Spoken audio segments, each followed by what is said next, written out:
Hour 2 is brought to you by Culligan Water. Clear water, clear choice. Filter out the bad and taste the good. Culligan Water of Regina. Check him out at culliganregina.com. By the way, we just looked at the ratings. The Queen City is by far still our number one city for viewership, and I thank you. Those from the motherland. You like me? Go support Culligan Water. That'll help us out a lot.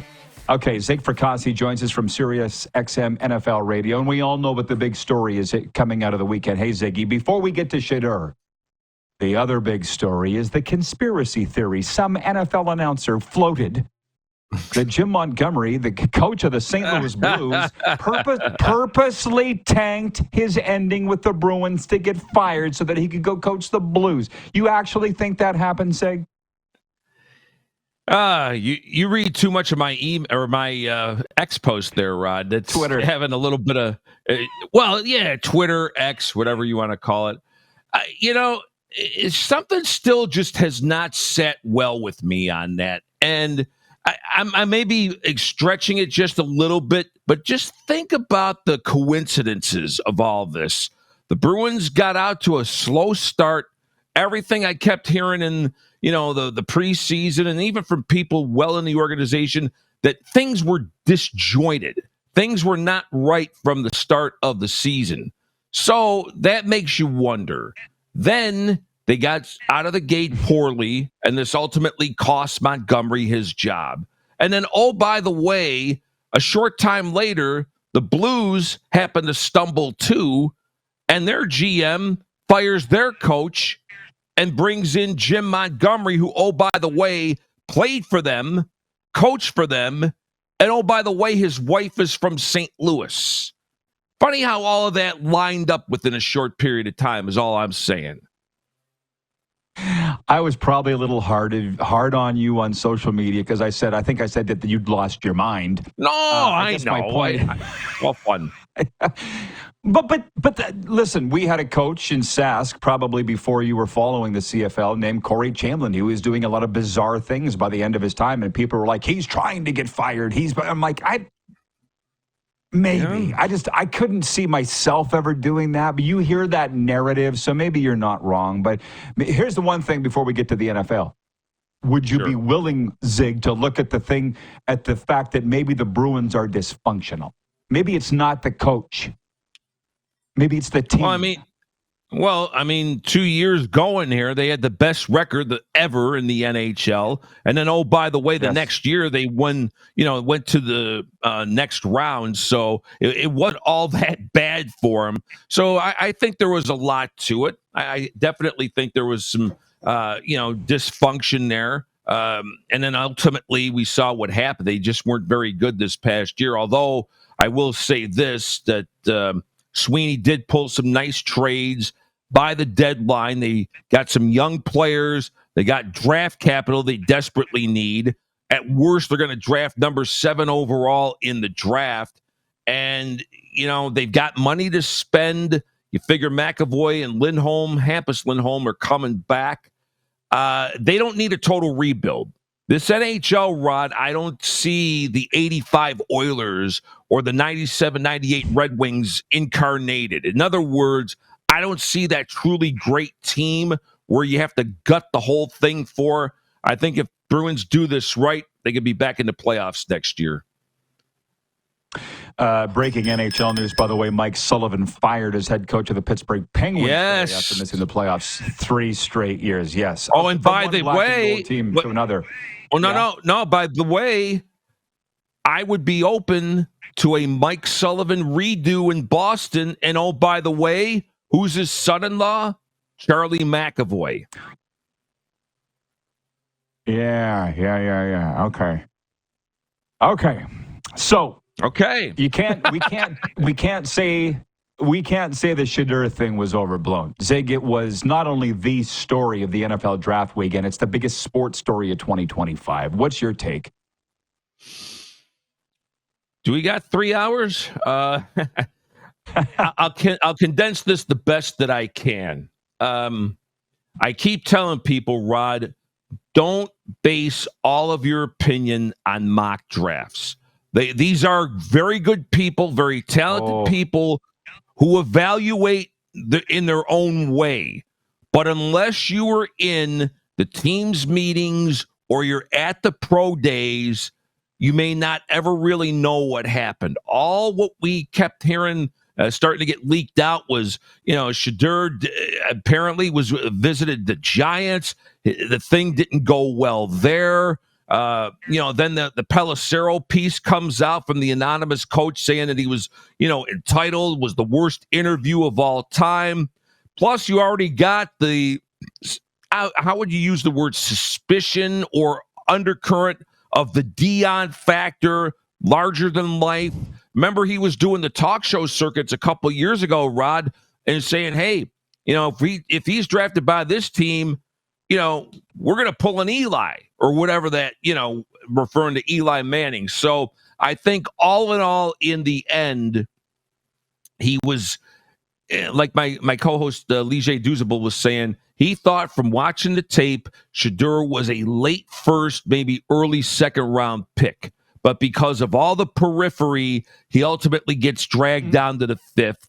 And by the way, goes to the team that some had him projected to anyway, the Browns. In other words, it didn't happen the second overall pick. It just happened to be in the fifth round. But the irony there is, Rod, they already drafted Dylan Gabriel in the third round. So they obviously had him higher than Shedeur, which leads me to think that this pick, quite frankly, came from Jimmy Haslam. It came from higher than Stefanski and Andrew Berry.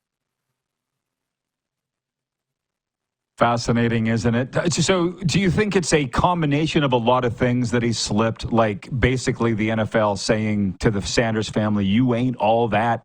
And you just said that. It's a combination of a lot of things. Am I right in reading what you just said? Absolutely. Yeah. And again, you some part of you feel bad for the kid. I mean, he gets prank called by the son of the Falcons defensive coordinator, which is another mess altogether and a fiasco altogether. But at the same time, Rod, if you carry this persona that you try to be bigger than what you are, let's face realities. There's nothing bigger than the NFL shield. There have been some phenomenal talents through the years, but they all play within the confines. Nobody, no figure, no organization's ever going to be bigger than the National Football League. And maybe that was some way of saying, you know what, you were great and everything like that, but the aura and all this, you're not bigger than the shield. Oh, I love it. Tony from Cochrane, Alberta writes in and he says, bingo, Zig. By the way, are you wearing that Toronto shirt in our honor today? Dude, it's the Argos, brother. I don't know if you could see there it is, right? Oh, I love it. Yeah. I love that. That's the retro logo. Oh, my. I will say this. I've been in South Florida for quite some time now, but when the topic of the CFL comes up from people here, it's always Toronto Argonauts. They always say it's Toronto all the time that comes up first from people. I don't know what it is. Conrad Holloway. Yeah. He was my first quarterback I ever loved. I love Conrad Holloway. Okay. So if we know Shedeur was number one and all the tributaries that come off of that, what was the number two story of the draft, Zig? Wouldn't it be the top overall pick? I mean, in some ways here, Rod, I mean, it's just a little bit of a shame that Cam Ward got overshadowed. Here's a young man who came from nothing. Incarnate Word is a small school outside San Antonio. So he propels himself from there to Washington State to Miami and just builds himself through, works his tail off, and became the number one overall pick. And again, I think he's a young man that probably doesn't, he's not going to be a Mahomes or a Brady type where he can win games by himself. But I think in the confines of a good structured system, I think he'll do well in Tennessee. But I like the kid, what he's gone through and everything like that. But because of the Shedeur circus, the young man, to me, has been a little bit overshadowed as far as I'm concerned. Hey, I love the story, but just so you know, because I live 27 miles away from Hard Rock Stadium where the Hurricanes play, I get a lot of Cam Ward coverage. And when they went into Florida and shut down the Gators in the swamp, if you remember, I think it was week 1, Cam Ward, Shedeur does not have the market cornered on cockiness, just so you know. Cam Ward, after that game, the reporter said to him, how did you feel about playing in the swamp? How did you feel about playing in the swamp for the first time? Cam Ward goes, we had practices at Washington State louder than this place. Like, have you seen some of the quotes from Cam Ward? Cam Ward, I won't say cocky, but he's pretty damn confident. But I also think you need that, Zig. Rod, if you're going to be the leader of a team, a leader of men, they need something to fall back on. They need a focal point of, all right, if we're going to succeed, this person has to be the guy to set the tone. And obviously, Cam Ward set the tone wherever he's been, and hopefully now he has a very nice career with the Tennessee Titans. And oh, by the way, I don't know if you saw this. Props to Warren Moon for, I think it was on Friday, when they had the introductory news conference. He unretired the number 1 since Moon wore that with the Oilers and the Titans franchise, gave it to the young man because he's a fan of his. So I thought that was total class. So you got a tie in here, CFL, and of course the Houston Oilers and Tennessee Titans. Kudos to Warren Moon for doing that. And also, Cam Ward reminds me of Warren Moon. Style of play. A little I've bit. Seen Cam Ward live. Yes. He does. He does. A bit. Yeah, that's a wonderful story. You know, and it's funny you say that because Warren has the gold jacket. And something that you would never probably talk about. But you're on NFL radio, NFL owned, and you said nobody's bigger than the Shield. One thing I've noticed in the little bits of time I've been around it, and you and I have been together at Super Bowls, there seems to be a feeling in the NFL of we're all working together and we're all very fortunate to work in this league and let's help each other out. That is the sense that I get. Have I read that right? It is or isn't? Is. It absolutely is. Oh, it is. Yeah.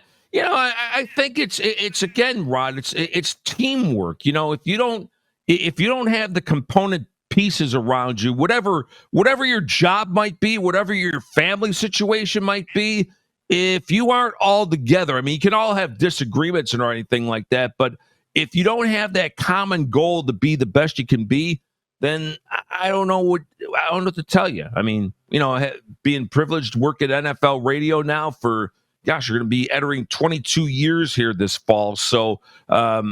It's a privilege and an honor to be able to do that. And again, got effective people leading the way at SiriusXM, at sports and NFL. So, yeah, I'm with you. There's got to be a teamwork. You can have your own individuality, but I think at the end, you like to see the team, whatever that means in that context, succeed.